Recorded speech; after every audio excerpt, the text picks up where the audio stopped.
Et rebonjour et bienvenue sur la mécanique universelle. Alors, nous sommes toujours le...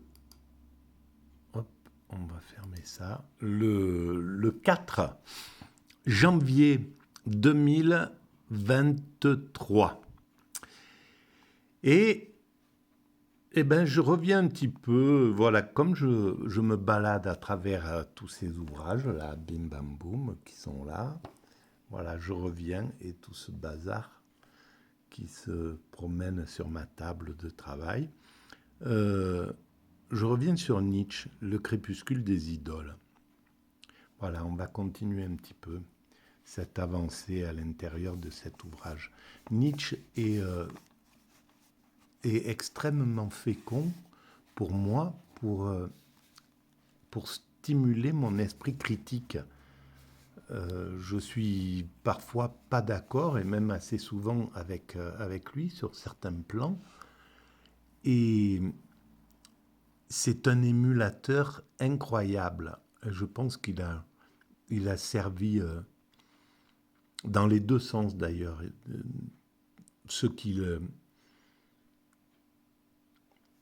ceux qui sont ses aficionados et à qui il a donné un art de vivre, un art euh, d'être libre, de laisser aller leur énergie créatrice, leur énergie vitale. Et puis, le besoin de contester le spirituel, par exemple, aussi, qui a été fécond. Et voilà. Et alors, par contre, justement, moi, je trouve que sa façon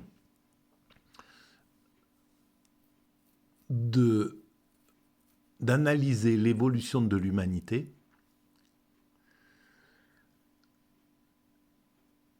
éclaire de façon inversée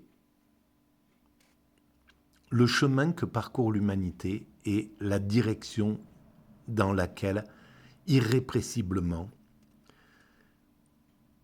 elle va. Selon ma théorie, l'humanité est destinée à atteindre son ultime perfection, et cette perfection, c'est une perfection spirituelle. Nous allons vers la fusion avec le principe créateur de cet univers, avec la puissance, on l'appelle comme on veut, et je pense qu'il n'y a aucun mot qui peut décrire exactement ce qu'on peut imaginer derrière cette puissance, et d'ailleurs elle est inimaginable en même temps, mais cette puissance qui a mis en œuvre donc l'univers, et qui est dans cet univers nécessairement, en même temps, sous toutes ses formes d'ailleurs, donc qui nous constitue. Pour certains, certains l'appellent Dieu, d'autres vont l'appeler le vide quantique, ou voilà, peu importe. En tout cas, cette puissance-là, nous allons, selon mon analyse, nous évoluons à sa rencontre. Nous allons vers une sorte de fusion avec cette puissance créatrice. Donc,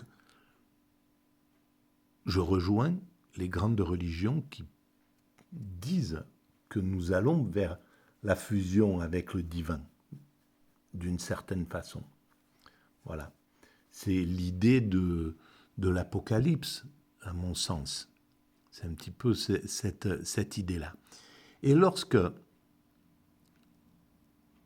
mais je reviendrai sur cette idée-là. Tiens, d'ailleurs, dans une prochaine vidéo.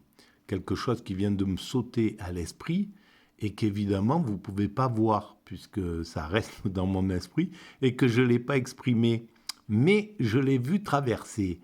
Et je me suis dit, ben voilà, ça va faire une prochaine vidéo. Et pour l'instant, je ne vais rien dire à ce sujet. Voilà, un peu de suspense, que diable. Parce que c'est pas très gai tout ce que je dis, c'est pas quelque chose de... C'est mal présenté, mal exprimé, mal conceptualisé, c'est bégayé, c'est alambiqué, ça, ça prend des plombes pour dire des choses qui se réduiraient en une phrase. Et ben voilà. Donc de temps en temps, un petit peu de drôlerie. Je sais pas si c'est drôle, mais en tout cas, un peu de... C'était pas le mot, d'ailleurs, je trouve même pas les mots. Je mets bien souvent des mots à la place des autres parce que je ne les trouve pas dans ma mémoire. J'ai beau chercher, c'est un petit peu comme si j'avais affaire à une sorte de château avec des milliers de pièces, là. Une sorte de Versailles. Et des fois, je passe et je me vois d'ailleurs dans de multiples glaces. Et, mais je me perds aussi, évidemment. Voilà. Bon, allez, trêve de plaisanterie. On commence à lire. Alors, la spiritualisation de la sensualité s'appelle amour. C'est un grand triomphe sur le christianisme. Alors, rien que ça, déjà, c'est intéressant. Voilà. Donc, pour lui, il est en guerre contre le christianisme, évidemment, et à son époque, c'était tout à fait légitime. Le christianisme a été malgré tout extrêmement présent dans la vie. On n'avait pas encore atteint les portes de la laïcité. Il était vraiment, il pouvait être oppressif. C'était pas tout le temps le cas, mais il pouvait l'être. Et donc, la spiritualisation de la sensualité s'appelle amour. Donc là, il montre que Nietzsche montre que c'est en sophistiquant l'amour, en le rendant, en le laïcisant justement, en le rendant, en le sortant des contraintes religieuses, il pouvait s'épanouir et devenir véritablement un amour sincère, un amour qui n'était pas empreint de religiosité ou de... Voilà. Et je pense que c'est ce qu'il a ressenti d'ailleurs avec, dans la proximité avec Lou Andrea Salomé. Et malheureusement, c'était un amour qui n'a pas trouvé d'écho en face, sans doute, ce qui a dû être d'une souffrance inouïe pour lui, en somme. Et en fait, ces histoires d'amour, je ne sais pas s'il en a eu, mais en tout cas, il a été extrêmement meurtri de ce côté-là. Voilà, s'il a été touché par la grâce divine au niveau créatif, philosophique et conceptuel, il a été assez privé de tout un tas de plaisirs ordinaires que le corps peut ressentir dans une vie. Voilà. Et donc, alors voilà, c'est clair qu'il fallait dépasser justement l'amour qui était donné sous la forme, qui était préconisé par le religieux, par le christianisme à un certain moment. Donc il était nécessaire qu'il atteigne justement, qu'il soit libéré et qu'il soit laïcisé, cet amour, pour qu'on puisse, malgré tous les excès que cela peut engendrer, évidemment, il y a à chaque fois qu'on gagne en liberté dans un domaine, il y a une sorte d'excès. Par exemple, ben voilà, le le néolibéralisme, le libéralisme, quand il a réussi à terrasser le prétendant qui était en face de lui, c'est-à-dire le communisme, l'URSS, eh ben, il est rentré dans un état de toute puissance et voilà, dans un excès dont on paye aujourd'hui les conséquences là, avec tout ce qu'il a ravagé, ce néolibéralisme. Bon, je continue. Un autre triomphe est notre spiritualisation de l'inimitié. Elle consiste à comprendre profondément combien il est précieux d'avoir des ennemis. Et là, c'est aussi très, très intéressant, bien entendu, qu'il faut que c'est un facteur d'énergie, un facteur de créativité, un facteur, par exemple, Nietzsche, pour moi, est un facteur de créativité. Il n'est pas je ne suis pas en inimitié avec lui, mais ça pourrait être apparenté à de l'inimitié. En réalité, il n'y a pas d'inimitié une fois qu'on a compris l'importance de la pensée inverse, de la contradiction ou de ce qui pourrait être négatif, de ce qu'on juge négatif. Le négatif est fondamental. Et pour moi, la pensée c'est la pensée de Nietzsche qui me semble négative. Être dans quelque chose de négatif. Être quelque chose qui par certains côtés, appelle un retour en arrière. Alors que par d'autres côtés, il est absolument hyper progressiste. C'est-à-dire qu'il montre ce que sera l'humanité dans un temps futur, à mon avis. Lorsqu'il pense que nous devons aller vers l'artiste, eh bien, c'est clair que déjà, nous commençons, le nombre de personnes qui s'intéressent à l'art, qui développent cette partie de leur personne, c'est inouï par rapport même à son époque à lui. Rien que ça, c'est quelque chose d'incroyable. Voilà. Et on va aller vers on évoluera tout le temps de plus en plus vers cette aptitude à être des artistes de la vie, tout simplement aussi. Voilà. Donc l'inimitié, et c'est intéressant parce qu'il le voit comme quelque chose de spirituel, et il a raison. Pour que ça évolue, et c'est ce que vous retrouverez en lisant La mécanique universelle, dans le chapitre que je consacre au mal. Au mal et au bien et au mal. Le mal est un des outils d'évolution du bien, et j'essaie de le démontrer. On n'aurait jamais pu évoluer si on n'avait pas imaginé le mal, et si on ne l'avait pas fait progresser, justement, dans l'humanité. Et donc, fait progresser aussi sa contrainte, c'est-à-dire la lutte contre le mal, contre ce que nous appelons le mal, qui n'est en réalité qu'un des moteurs du bien.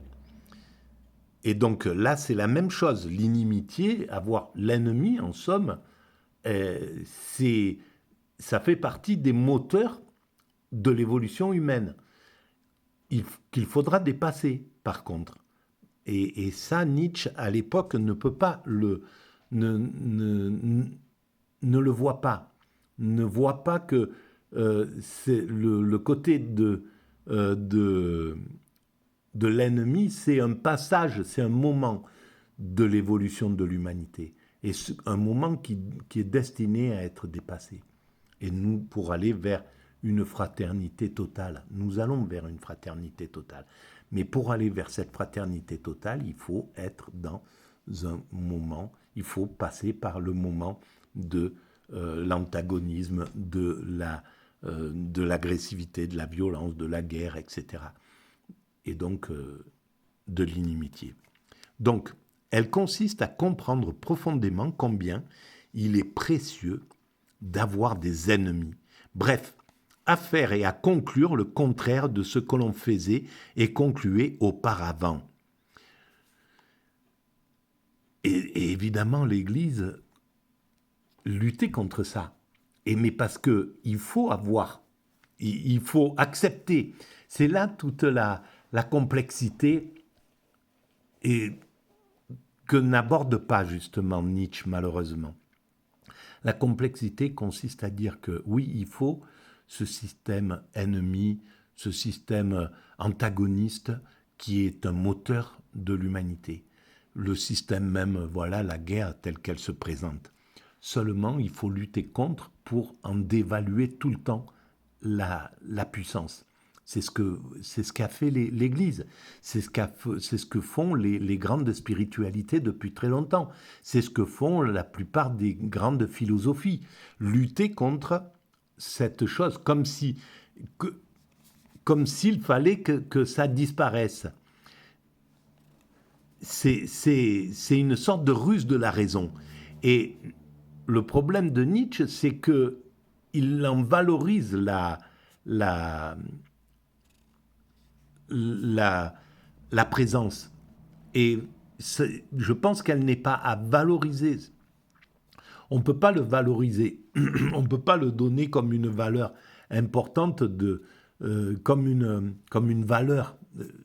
Il faut qu'en même temps, elle soit indispensable. C'est indispensable qu'il y ait la guerre, par exemple. C'est indispensable qu'il y ait la guerre, mais c'est indispensable aussi qu'on la juge non indispensable, qu'on la juge de trop. Voilà, le mal est présent, il est indispensable à l'évolution de l'humanité, mais il faut qu'on le juge de trop, inutile, pour qu'on puisse travailler contre lui, pour qu'on puisse lutter contre lui. Et c'est ça la ruse de la raison qu'il faut tenir compte. Donc, je continue. Bref, à faire et à conclure le contraire de ce que l'on faisait et concluait auparavant. De tout temps, l'Église a voulu anéantir ses ennemis. Nous, les immoralistes et les antéchrists, nous trouvons avantage à ce que l'Église existe. En politique aussi, l'inimitié est maintenant devenue plus intellectuelle. Et bien sûr que c'est ça, et on voit quand nous sommes dans un moment où un système dominant devient tout-puissant et n'a pas de contradicteur, n'a pas d'opposant, n'a pas un ennemi en somme, mais c'est pas le terme ennemi, mais de sa valeur, de sa... Eh bien, ce système va sombrer vers une sorte de toute-puissance. Et c'est ce qui est arrivé là, c'est ce qui nous arrive avec, par exemple, l'oligarchie. Nous sommes rentrés dans un système oligarchique parce que ces dominants n'avaient pas de frein, n'avaient pas de garde-fou. En s'accaparant les médias, en achetant les médias, il a écarté les garde-fous. Et il est tombé dans une période, après avoir flingué l'URSS, le communisme qui existait, qui avait 30%, en France, la gauche, elle avait une dimension assez importante, et donc elle pouvait servir de contradiction. Et elle maintenait, elle empêchait de tomber dans un système tout-puissant. Et là, quand le communisme est tombé, quand l'URSS est tombé, les communistes se sont retrouvés complètement démunis, complètement orphelins devant quelque chose. Il n'y avait plus... Le sens était parti, et c'est pour ça qu'une grande partie est allée vers les autres populismes, parce qu'ils étaient complètement anéantis de voir que des aspirations de 50 ans de lutte, d'un seul coup, ça pouvait tomber comme ça et partir dans le capitalisme. Voilà, donc ça faisait perdre complètement le sens à cette partie qui était en lutte. Et donc, il y a eu une sorte de dépression. Il n'y avait plus du tout, il n'y avait plus un mouvement qui pouvait contester le capitalisme, en fait, parce que le-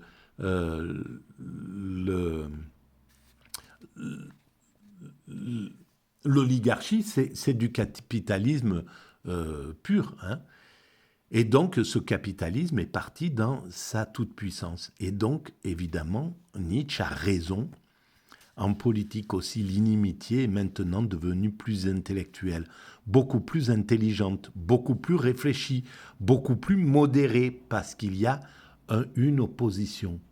Et l'opposition permet justement, et d'ailleurs à un certain moment, le libéralisme a appelé à une sorte d'opposition, à réclamer, parce qu'il s'est rendu compte qu'il ne pouvait pas, il ne savait pas se maîtriser. En fait, un système dominant ne sait pas se maîtriser. Il a besoin d'autrui pour être maîtrisé. Et le communisme a connu exactement le même problème. C'est-à-dire que, voilà, quand il a réussi à... Quand les bolcheviks et le parti communiste russe a réussi à prendre le pouvoir à travers Staline et qu'il a maîtrisé ses opposants, ben il a sombré dans la toute-puissance. Et ça, c'est le problème majeur des démocraties, et c'est ce qui peut conduire un système à la dictature. Ça a conduit les Russes, l'URSS à la dictature, justement parce qu'il n'y avait pas de contradiction, et c'est en train de conduire les Russes maintenant à la dictature parce que ils sont acculés l'Occident est aussi responsable, a une part de responsabilité dans le glissement des Russes vers la dictature. La façon dont ils ont, dont l'Occident a manœuvré contre les Russes, les ont poussés dans des retranchements et en les isolant, ils les ont rendus paranoïaques. Et en rendant paranoïaque un système, ils rentrent dans un système dictatorial. Donc l'Occident partage une grande part de responsabilité dans le glissement de la Russie vers la dictature. Voilà, ça mérite d'être un peu plus creusé que ce que je le dis là, mais c'est la solution. Donc, je vais arrêter là pour cette vidéo-là. On ne va pas aller plus loin. Voilà. Merci de votre écoute. À bientôt.